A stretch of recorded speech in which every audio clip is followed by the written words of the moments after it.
Isa sa pinagmamalaki ko po ang aming mga pagkain dito sa Aerostop Hotel, guys.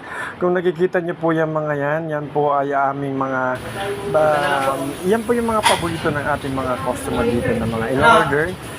Yan po yung aming pata at ang kagandahan po dito sa Aerostop, guys. Open po kami sa inyong mga request. Kung ano po yung gusto ninyong i-request na kailangan ninyong kainin, pwede po tayo magluto, mag-provide kung ano po yung mga gusto ninyong ipaluto sa chef. Okay po, so ayan po, sample lang po yan mga pinapakita namin na mga in-order po ng customer. Yan po, yung aming plating, yan po main course, yung aming pong mga appetizer na calamares, yan po yung mga inihaw na baboy. Dito lang po yan, guys, sa Aerostop Hotel and Restaurant.